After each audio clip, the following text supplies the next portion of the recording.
Welcome back to glorious amplification. आप सभी के कमेंट्स को देखते हुए ये वीडियो मुझे बनाना है। वजह ये कि आप बहुत सभी कठोर परिश्रम कर रहे हैं और ऐसी कोई गलती ना हो जाए जिसकी वजह से आपकी सारी मेहनत पर पानी फिर जाए। तो उन गलतियों से बचना है और इसीलिए ये वीडियो मैं आज आपको बनाकर दे रहा हूं। सबसे पहली गलती जो अमूमन अभ्यर्थी करते हैं वो ये है कि वे एक साथ एक ही विषय पर कई तरह की पुस्तकें पढ़ डालते हैं। फॉर एग्जाम्पल, अगर उन्हें इतिहास पढ़ना है तो वो राजस्थान बोर्ड की किताबें भी पढ़ रहे हैं, बाजार में मिलने वाली गाइड भी पढ़ रहे हैं, इसके अलावा किसी से नोट्स वगैरह ले लिए वो भी पढ़ रहे हैं। तो एक विषय पर एक से अधिक पुस्तकें यदि आप पढ़ रहे हैं तो यकीन जानिए इससे आपको फायदे की जगह सिर्फ नुकसान होने वाला है। न तो आप उन सबका रिवीजन कर पाएंगे, न उन सभी के कंटेंट के अंदर आप तारतम्य बिठा पाएंगे और न ही इससे आपको किसी भी किस्म का फायदा होने वाला है। उल्टे इससे आपको नुकसान ये होगा कि आप कंफ्यूज हो जाएंगे बहुत सी जगह। तो इसलिए आप ये गलती न करें और एक साथ एक विषय पर कई तरह की किताबें पढ़ने से परहेज करें। अगर आप इस टिप को फॉलो करते हैं तो आपको फायदा होगा।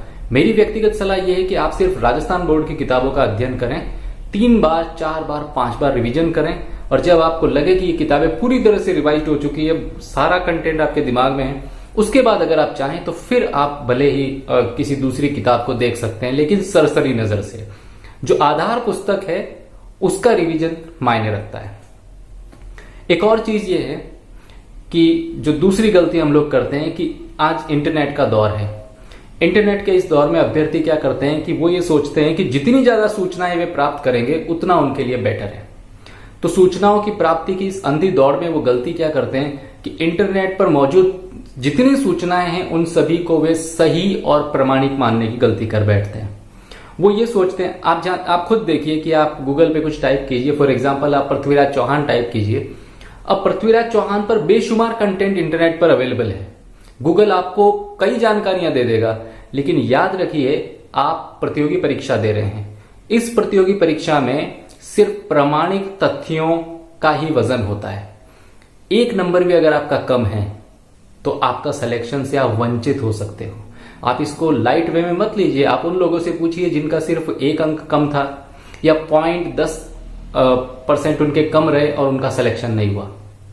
तो ये ध्यान रखिए कि इंटरनेट से सामग्री लेने में थोड़ी सी सजगता का परिचय दीजिए। ऐसा न हो कि आप सूचनाएं तो ले रहे हैं लेकिन आपको पता ही नहीं है कि उनकी प्रामाणिकता क्या है और उन सूचनाओं के आधार पर आप प्रतियोगी परीक्षाओं में विकल्प चुनेंगे, आंसर देंगे और फायदे की जगह आप अपना नुकसान कर बैठेंगे।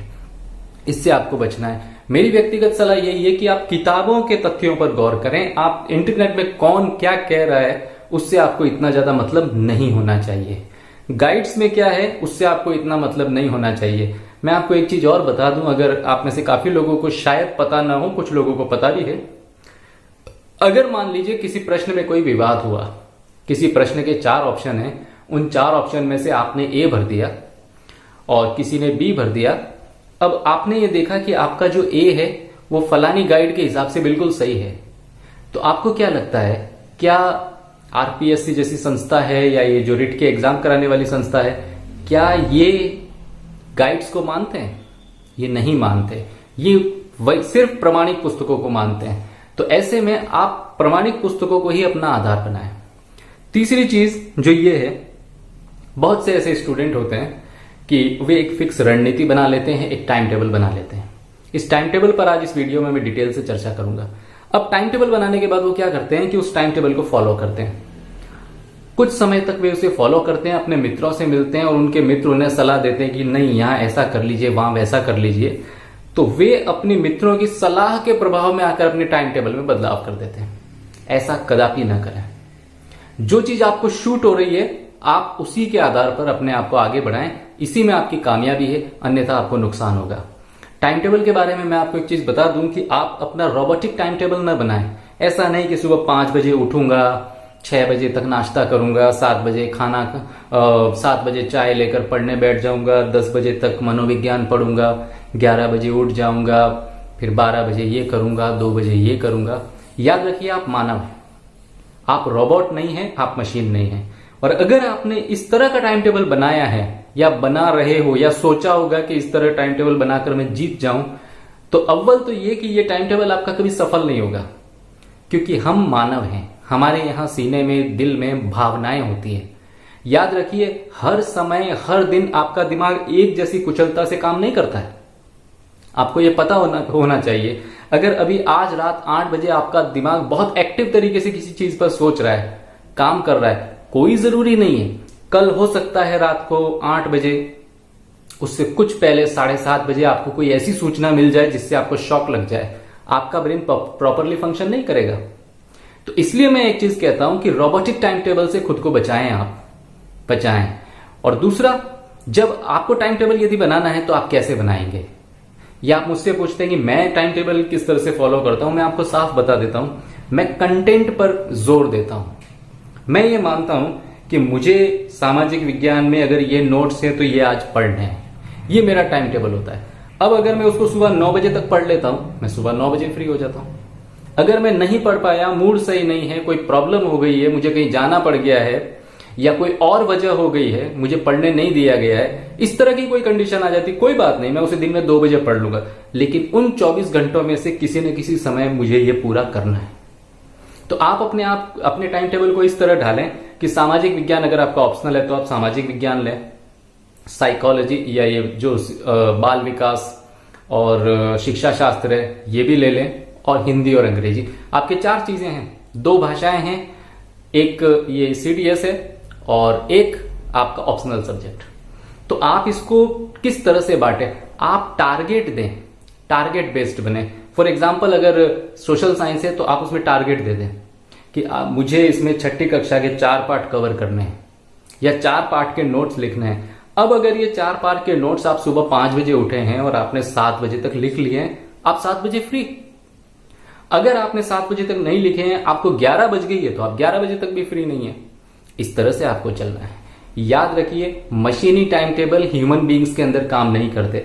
आप में से जो चूंकि सोशल साइंस वाले काफी लोग हैं तो वो जानते हैं कि हम ह्यूमैनिटीज वाले भरोसा करते हैं कि मानव भावनाओं के वशीभूत होता है। हालांकि हम जानते हैं भावनाओं पर नियंत्रण करना चाहिए, लेकिन हम नहीं कर पाते हैं। तो इसलिए आपको यह ध्यान रखना है कि रोबोटिक टाइम टेबल न बनाएं, और खास तौर से परीक्षा के समय, परीक्षा से 20 दिन 25 दिन पहले बिल्कुल भी इस तरह के टाइम टेबल को फॉलो न करें। इसमें नुकसान क्या है मैं आपको बताता हूं। मान लीजिए आपने टाइम टेबल बनाया और उसमें लिखा कि मैं सुबह 9 बजे मनोविज्ञान के 2 पाठ पढ़ूंगा। कोई इमरजेंसी हो गई, कोई और वजह हो गई और आपका 9 बजे का समय निकल गया, आपके दिमाग पर बोझ आ जाएगा, आज मेरा ये काम रह गया। मालिक ना करे और कल फिर ऐसा हो जाए कि आपका वो मनोविज्ञान पढ़ने का समय आए और फिर कोई इमरजेंसी हो जाए, आपके दिमाग पे और बोझ की एक लेयर आ जाएगी, मेरा आज का भी दिन चला गया। तीसरे दिन फिर कोई ऐसी इमरजेंसी हो जाए या आपकी नींद ना खुले, क्योंकि दिमाग पर बोझ तो है कि मेरे 2 दिन का सिलेबस ऑलरेडी बाकी है, अब तीसरा दिन अगर और निकल गया या कभी चौथा दिन निकल गया, तो उस कंडीशन में आप स्वयं हार मान लेंगे और आप ये सोच बैठेंगे ये विषय अब नहीं हो सकता परीक्षा तक, इसको छोड़ो, और आप हार जाएंगे। तो इसलिए ऐसा ना करें, मशीनी टाइम टेबल ना बनाएं, और टाइम टेबल के लक्ष्य बड़े सरल रखें। जैसे मैंने आपको बताया ना कि सबसे पहले 6ठी से 8वीं है, तो 6ठी से 8वीं के आप सिर्फ नोट्स बना लें। उसमें आपको ज्यादा से ज्यादा 20 दिन 25 दिन लगेंगे, बाकी कुछ मत पढ़िए, पहले सोशल साइंस के सारे नोट्स बना लीजिए। जब 6ठी से 8वीं के नोट्स बन जाएंगे, अब आपके पास सोशल साइंस का काम खत्म, सिर्फ 2 घंटे आप रिजर्व कर दीजिए कोई से भी, कि मैं इनको इस तरह से पढ़ूं कि सोशल साइंस का 3 बार रिवीजन हो जाए वीक में, क्लियर हो जाएगा। तो ये गलती आपको नहीं करनी है, इससे बचना है। काफी सारे कमेंट्स इससे रिलेटेड थे, इसलिए आज मैंने आपको इस पर वीडियो बनाकर पेश कर दिया। अब एक चीज और है, कुछ अभ्यर्थी ऐसे हैं जो ये सोचते हैं कि हम जितने ज्यादा मॉडल पेपर सॉल्व करेंगे उतना हमें फायदा होगा। देखिए, ये एक यूनिवर्सल ट्रूथ है कि आप जितने पेपर सॉल्व करेंगे उतना आपको फायदा होगा, इसमें कोई शंका नहीं है, कोई शक नहीं है। लेकिन बिना 1 या 2 रिवीजन सिलेबस के हुए और आप डायरेक्टली ही जो इंटरनेट पे या टेलीग्राम चैनल पे जो मॉडल पेपर आए हैं, इंस्टीट्यूट वाले मॉडल पेपर दे रहे हैं, इंटरनेट पे आप सिर्फ लिखिए तो सही, मॉडल पेपर आपको दुनिया भर के मिल जाएंगे। अब आपने अपना सिलेबस ढंग से पढ़ा नहीं है, आपके रिवीजन प्रॉपरली हुए नहीं है और आप मॉडल पेपर सॉल्व करने जा रहे हैं, क्या होगा? आप 100 में से आप 30 प्रश्नों के सही उत्तर देंगे, 20 प्रश्नों के उत्तर आप तुक्के से देंगे जो आपके सही हो जाए, बाकी 50 का पता नहीं है। आप जानते हैं आप अपने पैरों पर कुल्हाड़ी मार रहे हैं। आपने पढ़ा नहीं है, आपने रिवीजन नहीं किया है और आप directly model test paper solve करने जा रहे हैं, तो आप अपने ब्रेन के ऊपर एक्स्ट्रा बर्डन क्यों रख रहे हैं? बिना सब्जेक्ट पूरी तरह से तैयार हुए आपको मॉडल पेपर से दूर रहना है। ये बात आप याद रखिए। ये बहुत बड़ी गलती है जो अभ्यर्थी करते रहे हैं और कर रहे हैं। आपको उससे बचना है। मैं आपको मेरे बारे में बताता हूं। मैंने परीक्षा से 20 दिन पहले तक कोई मॉडल पेपर सॉल्व नहीं किया। उसकी वजह यह थी कि मुझे 20 दिन पहले तक ये थोड़ा सा संशय था, मेरा सिलेबस कंप्लीट है या नहीं। मैंने इतनी बार रिवीजन कर लिया कि अब भी कोई प्रश्न बाहर से आ सकता है। मैंने कोई मॉडल पेपर सॉल्व नहीं किया। परीक्षा से कुछ समय पहले जब एक सप्ताह रह गया था, उस समय मैंने देखा कि क्या मैं एक मॉडल पेपर सॉल्व करूं।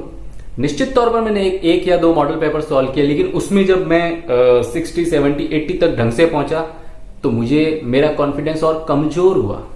वो कमजोर इसलिए हुआ क्योंकि मुझे ये लगा अगर मैं मॉडल पेपर के अंदर 60-70% तक ही जा रहा हूं, परीक्षा में 80+ कैसे जाऊंगा। फिजूल की बर्डन मेरे दिमाग पर है और उसका नुकसान मुझे परीक्षा में भी हुआ। 2 प्रश्न ऐसे थे जिनके उत्तर मुझे सही पता थे, लेकिन उस उधेड़बुन के अंदर एक परीक्षा का आप भय कह लीजिए, कुछ भी कह लीजिए, उसके दौरान मेरे वो जो ए भरने थे मैंने शायद सी भर दिए या बी भर दिए। बाद में पता चला। खैर, the story is gone, let's forget it. एक चीज और जो आपको नहीं करनी है वो ये है, अभ्यर्थी क्या कर रहे हैं, खासतौर से मैंने मेरा कमेंट सेक्शन देखा, आप लोग ये कर रहे हैं कि हर व्यक्ति ये पूछने की कोशिश कर रहा है, sir which is the best book for pedagogy, which is the best book to study social science, सबसे बढ़िया किताब कौन सी है जो हमें हिंदी कवर करा दे। अब क्या होता है, मैं तो आपको कोई किताबें रेकमेंड नहीं कर रहा क्योंकि मैं जानता हूं जो मूल पुस्तकें हैं वो राजस्थान बोर्ड की है। लेकिन मान लीजिए किसी ने आपको किताब रेकमेंड कर दी, आप XYZ नाम की गाइड पढ़ लो, आप मनोविज्ञान के लिए XYZ की पुस्तक पढ़ लो। आप जानते हैं आप क्या कर रहे हैं, मूल पुस्तकें पढ़ने से पहले आप बाजार की गाइड पढ़ रहे हैं। इससे यह होगा कि आपकी न तो अवधारणाएं क्लियर होगी, और एक बात याद रखना, सबसे आसान भाषा जो होती है ना, वो बोर्ड, राजस्थान बोर्ड या NCERT जो है, इनकी किताबों की होती है, न कि गाइड्स की। ये गलतफहमी है लोगों की कि गाइड की भाषा सरल होती है, ऐसा नहीं होता है। इन पाठ्य पुस्तकों की भाषा सबसे सरल होती है क्योंकि ये बच्चों के स्टैंडर्ड को देखते हुए लिखी जाती है कि एक 16 साल का लड़का इसे पढ़ के समझ सकता है या नहीं, इस हिसाब से ये किताबें लिखी जाती है। तो इनसे ज्यादा सरल लैंग्वेज आपकी गाइड की नहीं हो सकती।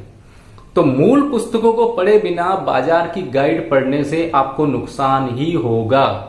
इस बात की मैं आपको गारंटी दे सकता हूं कि इससे आपको फायदा नहीं होने वाला है। हाँ, आपको गाइड पढ़नी, आप मूल पुस्तकें पहले पूरी कर लें, उसके बाद आप गाइड में जाए ना। और गाइड पे भी आप तब जाएं जब आपको आवश्यकता महसूस हो। मुझे यकीन है अगर आपने मूल पुस्तकें ढंग से पढ़ ली, आपको किसी गाइड की जरूरत नहीं पड़ेगी और 80+ आपकी स्कोरिंग होगी।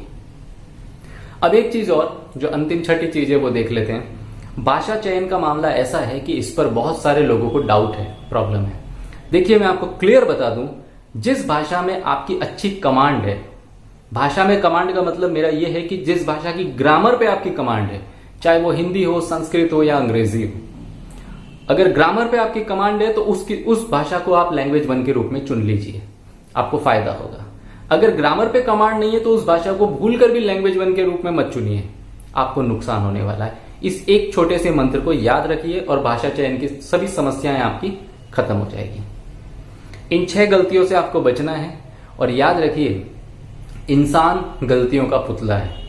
तो मैं ये चाहता हूं कि परीक्षा हॉल से पहले आप ये सारी गलतियां अपनी करके और भूल जाएं एग्जाम हॉल में प्रवेश करने से पहले तक, क्योंकि उसके बाद भी अगर आप गलतियां करते हैं तो फिर आपके पार होने का कोई रास्ता नहीं है। तो अब आप ध्यान रखेंगे क्या क्या आपको नहीं करना है। भाषा चयन आपको पता चल चुका है किस तरह से करना है। दूसरा, मूल पुस्तकों से पहले गाइड कभी नहीं पढ़नी है, यह आपको मिसगाइड कर देगी, गुमराह कर देगी, चीजें आपके लिए डिफिकल्ट हो जाएगी, बेसिक अवधारणाएं आपकी क्लियर नहीं होगी और आपको नुकसान होगा। तीसरा, कभी भी सिलेबस पूरी तरह पढ़ने से पहले और ढंग से 2-3 रिवीजन हो जाए तब तक किसी तरह का मॉडल पेपर आपको सॉल्व नहीं करना है। इससे हमेशा नुकसान ही होता है। ये जो मैं आपको बता रहा हूं ना, ये किताबी चीजें नहीं है, ये व्यवहारिक चीजें हैं, ये अनुभव से सीखी हुई चीजें हैं जो आपको दुनिया की किसी किताब में नहीं मिलेगी और ना आपको कोई बताएगा। ये आपकी तीसरी चीज थी। चौथी चीज आपको यह है कि एक ही चीज पर कई सारी किताबें पढ़ने से परहेज करें। आप जो एक किताब लाए हैं मानक पुस्तक, सिर्फ उसी का अध्ययन करें, आप कामयाब रहेंगे। उसी एक किताब को आप 4, 5, 6, 7, 8, 10, 15, 20, 25 जितनी बार संभव है रिवाइज करें, आपको फायदा होगा। अगली चीज 5वीं थी, इंटरनेट पर जितनी सूचनाएं अवेलेबल है उन्हें मानक सूचनाएं मानने की गलती न करें। प्रमाणिक सूचना वही मानी जाएगी जो आपकी पाठ्य पुस्तकों में दी हुई है। अगर तथ्यों में कहीं फेर बदलाव है तो पाठ्य पुस्तकों को मान्यता दी जाएगी, आपके इंटरनेट धरा रह जाएगा। और अंतिम चीज ये कि लोगों के चक्कर में आकर अनावश्यक तौर पर अपनी रणनीति में बदलाव न करें। टाइम टेबल का मशीनीकरण न करें। आपने जो पब्लिक एडमिनिस्ट्रेशन के स्टूडेंट है उनको पता है कि एक टेलर नाम के मनोवैज्ञानिक थे, उन्होंने किस तरह से इंसान का मशीनीकरण कर दिया था। हालांकि उन उत्पादन काफी तेजी से बढ़ा, लेकिन उसका आगे चल के लॉन्ग टर्म में नुकसान हुआ और फिर जॉर्ज एल्टन मायो को आना पड़ा और मानवीय अप्रोच वो लेकर आए। तो आप भी ध्यान रखें, आप इंसान हैं, आप मानव हैं, आपके सीने में दिल है, यहां भावनाएं हैं, आपका दिमाग भी परिस्थितियों के अनुसार सोचता है। कभी आपका दिमाग बहुत शार्प काम करेगा, कभी आपका दिमाग काम नहीं भी करेगा। तो ऐसे में अगर आपने खुद का मशीनीकरण कर दिया है, टाइम टेबल का मशीनीकरण कर दिया है, आपको फायदा नहीं होगा, आपको नुकसान होगा, और ये ऐसा नुकसान होगा जिसकी भरपाई आप जीवन भर नहीं कर पाएंगे। उम्मीद है आप इन सलाहों पर ध्यान देंगे। जय हिंद।